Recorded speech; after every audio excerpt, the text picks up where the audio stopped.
तो hello guys, कैसे हैं आप सब। तो आई वेलकम यू ऑल। ठीक है, तो अब आज की क्लास का जो हमारा टॉपिक है वो क्या है, what's the value of iota to the power iota. सबसे पहले हमें आयोटा के बारे में थोड़ा सा जानना होगा, थोड़ा सा इंट्रोडक्शन ले लेते हैं। पहले हमने इसका इंट्रोडक्शन कर रखा है, मेरी पिछली वीडियोस अगर आप देखिएगा तो मेरे यूट्यूब पे जाके आप टाइप कर सकते हैं। जब मेरा चैनल आप विज़िट करेंगे मैथ्स लोडिंग का, तो उस पर एक मैंने वीडियो बनाया था स्टोरी ऑफ नंबर्स पार्ट 2 के ऊपर में। तो उसमें मैंने कॉम्प्लेक्स नंबर और इमेजिनरी नंबर के बारे में बहुत डिटेल में डिस्कस कर रखा है। तो पहले आप वो वाला वीडियो देख लीजिए अगर आपको कॉम्प्लेक्स नंबर के बारे में ज़्यादा जानकारी नहीं है तो, ठीक है। वरना अगर आपको कॉम्प्लेक्स नंबर और इमेजिनरी नंबर के बारे में थोड़ा सा भी पता है, आप मैथ बैकग्राउंड से होंगे, तो आप उसको सॉल्व कर सकते हैं, ठीक है। आप समझ सकते हैं मेरी बात को। तो हमें क्या करना है, हम देखना चाहते हैं कि iota to the power of iota value क्या आती है, ठीक है। हम जानते हैं आयोटा क्या होता है, आयोटा की वैल्यू होती है ये √(-1).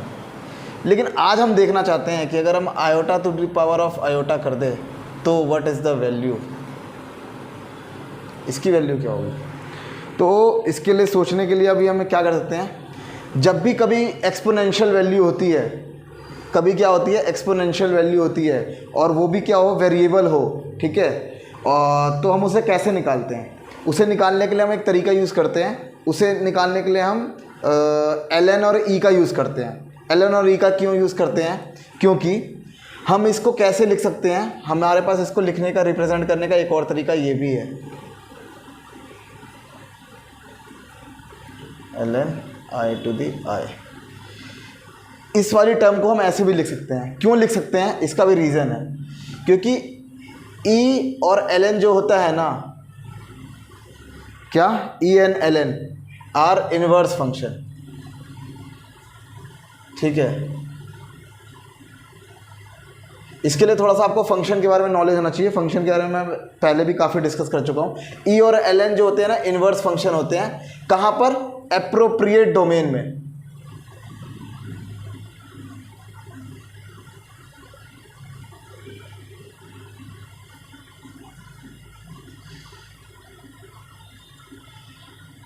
एप्रोप्रिएट डोमेन से क्या मतलब होता है, एप्रोप्रिएट डोमेन से ये मतलब है कि वो वैल्यू इनपुट ले सके। अब जैसे ln है, ठीक है, तो ln में आप 1 2 3 कुछ भी पुट कर सकते हैं, तो उसकी आपको वैल्यू मिल जाएगी। लेकिन ln में अगर आप 0 पुट करिएगा तो क्या होगा, वैल्यू नहीं मिलेगी। तो पहली बात है, डोमेन अप्रोप्रिएट होना चाहिए। तो हम क्या कर सकते हैं, ठीक है, तो हम कह सकते हैं कि e और ln जो है वो एक इनवर्स फंक्शन है। और हम ये जानते हैं, ठीक है, एक प्रॉपर्टी होती है e और ln की कि e to the power ln x is equal to x।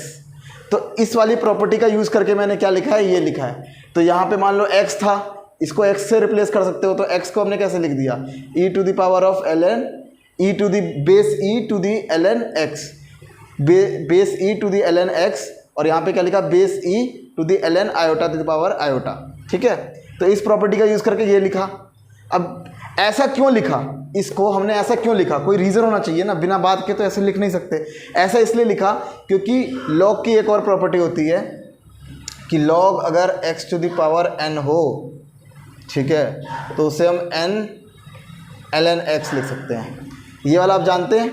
तो इसकी वजह से हम क्या करेंगे, हमने इसको ऐसे लिखा। तो अब हम आगे सॉल्व करते हैं, देखते हैं क्या आता है। तो हम यहाँ पर है, ठीक है, तो इधर से क्या आया, e i ln i, ठीक है। हम कहाँ तक पहुँच गए, हम अपने यहाँ तक पहुँच गए, आयोटा टू द पावर। अब iota to the power iota की वैल्यू पता लगानी है। तो क्या हो, अब हमें यहाँ पे जानने की क्या ज़रूरत है, हमें एक्सपोनेंशियल वैल्यू, हमें लॉगरिथमिक वैल्यू जाननी है, किसकी, कॉम्प्लेक्स नंबर की, या फिर कह सकते हैं इमेजिनरी नंबर की। अगर हमें ये वैल्यू पता चल जाए, कौन सी वैल्यू, ये वाली वैल्यू पता चल जाए, तो हम क्या कर सकते हैं, हम ये बता सकते हैं कि iota to the power iota की वैल्यू क्या है। तो चलिए कोशिश करते हैं इसकी वैल्यू निकालने के लिए, ln i की वैल्यू निकालने के लिए, ठीक है। इसके लिए थोड़ा सा मैं रब कर लेता हूँ।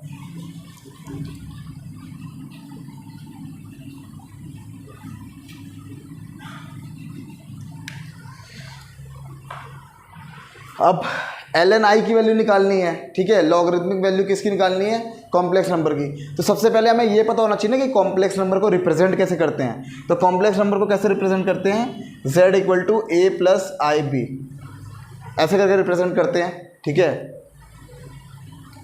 ऐसे कह सकते हो आप। ये मैंने कोऑर्डिनेट ऐसे बनाया, ठीक है, यहाँ पर आपका a चला सॉरी यहाँ से, और ये रहा आपका कॉम्प्लेक्स नंबर, ठीक है। ये देखिए यहाँ से ये a चला, यहाँ से ये b चला, और ये आपका z हो गया। तो z को हमने ऐसे रिप्रेजेंट किया a प्लस आयोटा b, ठीक है, ये आपका z हो गया, ठीक है, ये आपका हो गया कॉम्प्लेक्स नंबर। और कॉम्प्लेक्स नंबर में मैंने उस वाले वीडियो में जो मेरी स्टोरी ऑफ नंबर पार्ट 2 था, उसमें मैंने ये बताया कि कॉम्प्लेक्स नंबर के पास डायरेक्शन भी होता है। क्या होता है, डायरेक्शन भी होता है। तो इसलिए हमने ये एरो हेड ऐसे करके दिखा दिया, ठीक है। तो ये क्या हो गया, कॉम्प्लेक्स नंबर हो गया z, जिसकी क्या वैल्यू है, a plus iota b। a इस तरफ चला और b इस डायरेक्शन में चला, ठीक है। ये क्या होती है, ये रियल एक्सिस होती है और ये इमेजिनरी एक्सिस होती है, ठीक है। ये कॉम्प्लेक्स नंबर को हमने रिप्रेजेंट किया। लेकिन कॉम्प्लेक्स नंबर को रिप्रेजेंट करने का एक और तरीका होता है। क्या होता है, एक और तरीका होता है कॉम्प्लेक्स नंबर को रिप्रेजेंट करने का।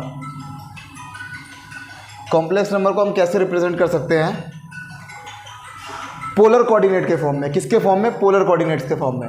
तो पोलर कोऑर्डिनेट्स के फॉर्म में जब हम रिप्रेजेंट करते हैं तो कैसे रिप्रेजेंट करते हैं, हम r और थीटा के फॉर्म में रिप्रेजेंट करते हैं। क्या, किसके फॉर्म में, r और थीटा।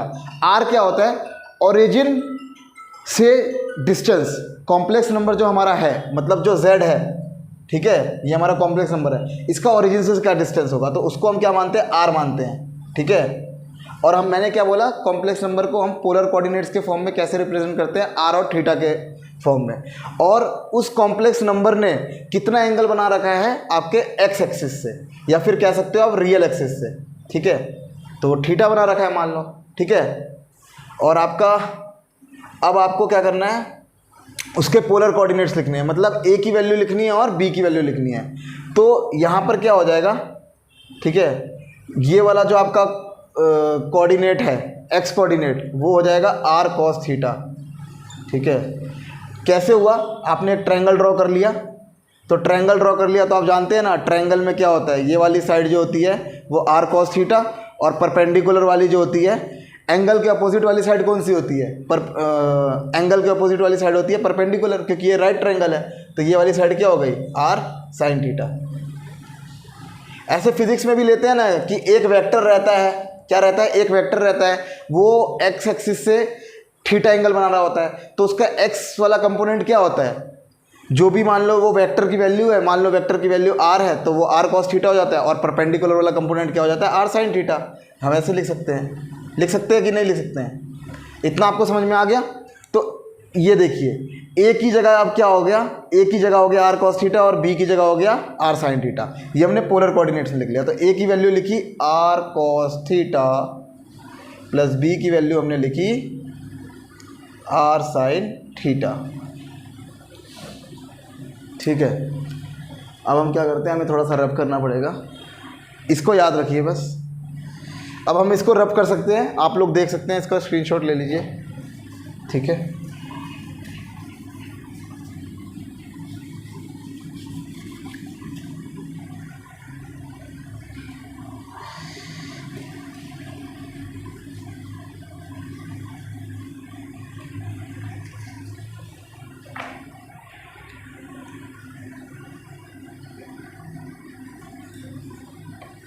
ठीक है, अब ये देखिए r cos theta plus iota r sin theta.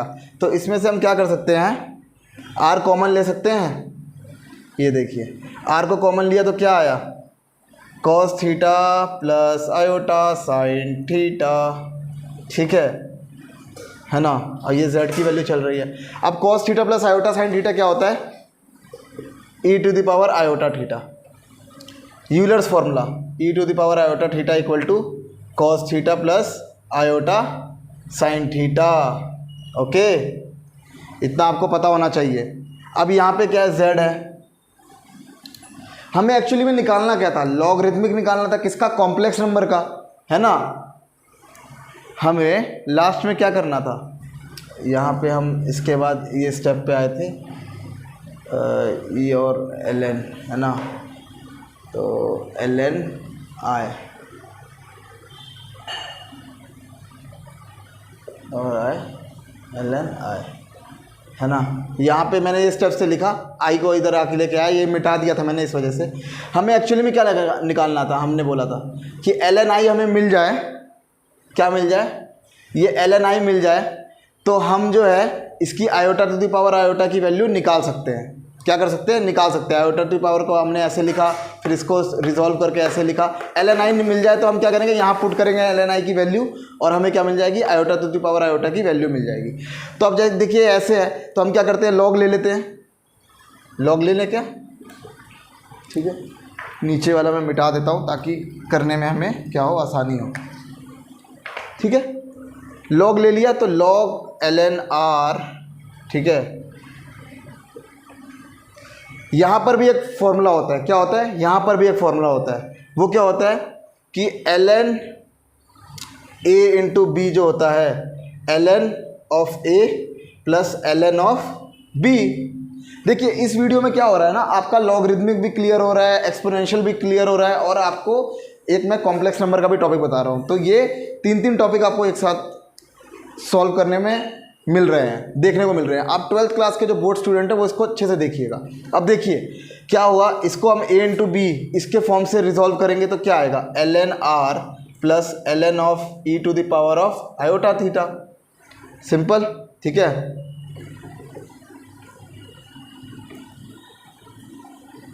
ये आ गया जेड के लिए। अब इसको और कोशिश करेंगे तो ये आएगा एल एन आर, और एल एन और ई एक दूसरे के इन्वर्स होते हैं तो ये क्या आ गया, आयोटा थीटा। मतलब कॉम्प्लेक्स नंबर का जो लॉगरिथमिक है वो कैसे निकाला जाएगा, हमें लॉगरिथमिक लेना होगा किसका, आर का। आर क्या है, डिस्टेंस फ्रॉम द ओरिजिन का लॉग लेना पड़ेगा, और उसमें ऐड करना पड़ेगा आयोटा मल्टीप्लाइड बाय थीटा। और थीटा क्या है, angle from the x axis, angle from the real axis, वो हमें फाइंड करना पड़ेगा। ठीक है, किसका एंगल, ये जो एंगल है थीटा वो किसका है, वो कॉम्प्लेक्स नंबर का एंगल है। कहाँ से, रियल एक्सिस से। हमने यहाँ बनाया था ना, देख सकते हो, ये देखो ये बोल रहा है, ये z है मान लो, ठीक है, ये z है, तो इसका जो है एंगल कितना है, इसका एंगल कितना है एक्स एक्सिस से, या फिर आप कह सकते हो रियल एक्सिस से, ऐसे करके। तो यहाँ पे z है, इसकी जगह क्या आएगा, i। हमें किसके लिए निकालना है, i के लिए निकालना है, तो एल एन ऑफ i हो गया। अब ये बताओ i जो है आपका, ये भी कॉम्प्लेक्स नंबर है, इसका डिस्टेंस कितना है, ठीक है। ये जो i है आपका, उसका डिस्टेंस कितना है ओरिजिन से। अगर हम उसको बनाने की कोशिश करें, ठीक है, तो हम बनाते हैं। देखिए अभी सारा कुछ आपको साफ हो जाएगा, बहुत ही ईजी है, लास्ट में हम आ गए हैं वीडियो के, ठीक है। तो देखिए ऐसे आपने बनाया, ठीक है, ये आपने बनाया, ये आपका क्या है, यहाँ पर होता है कहीं आयोटा, ठीक है। ओरिजिन से डिस्टेंस होता है ना r, वो कितना है, 1 यूनिट, ठीक है, 1 यूनिट है। तो यहाँ पर क्या आया, L N of 1 plus iota, और रियल एक्सिस से आयोटा का एंगल कितना बन रहा है, 90 डिग्री, तो ये क्या हुआ, पाई बाय 2, ठीक है। एल एन ऑफ 1 कितना होता है, 0, और ये कितना होता है, आयोटा पाई बाय 2, तो ये कितना हुआ, एल एन ऑफ आई कितना आ गया आपका, आई पाई बाय 2 आयोटा। अब क्या करेंगे, एल एन आई की वैल्यू आ गई, अब इसको इसमें पुट करना है, तो चलो ये पुट करते हैं और देखते हैं क्या होता है।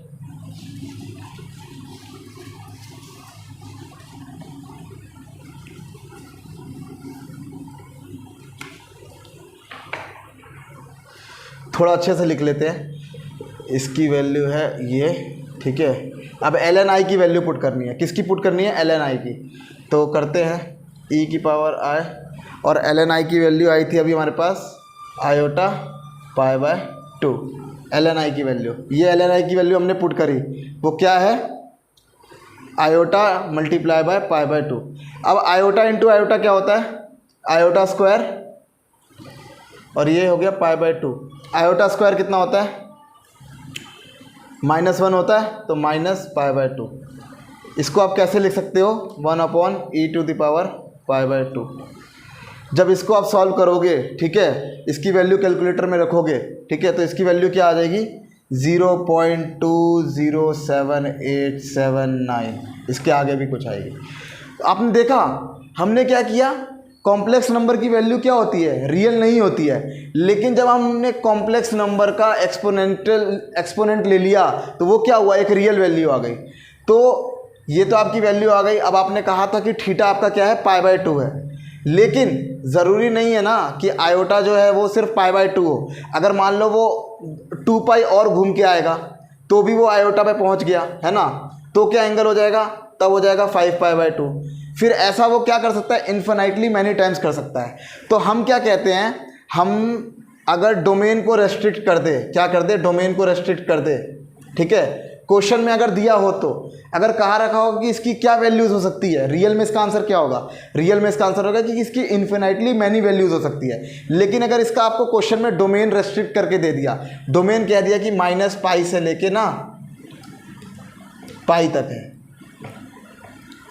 -π से लेके पाई तक, मतलब ये जो थीटा है, ये जो एंगल होगा कॉम्प्लेक्स नंबर का, क्या होगा, ये जो कॉम्प्लेक्स नंबर का एंगल होगा वो -π से लेके पाई के बीच में होगा, ठीक है। मतलब ये देखिए 0 से लेके ये हो गया पाई तक, ठीक है, और फिर ये हो गया 0 से लेके -π तक। मतलब अगर कॉम्प्लेक्स नंबर, जो आपका कॉम्प्लेक्स नंबर है वो -π से लेके पाई के बीच में रहा तो क्या उसकी वैल्यू होगी, ठीक है। तो आपके iota to the power iota की वैल्यू क्या होगी, ठीक है, 0.207879, ठीक है। तो डोमेन रेस्ट्रिक्ट कर दिया, अगर हमने क्या कर दिया, डोमेन रेस्ट्रिक्ट कर दिया, तो उसकी वैल्यू क्या होगी, 0.207879। तो ये हमारा एक रिज़ल्ट मिला हमें, ठीक है। तो आगे की वीडियोस में ऐसे ही कुछ नए नए रिज़ल्ट्स मैं लाने की कोशिश करूँगा। तो आप लोग पढ़ाई करते रहें। All the very best.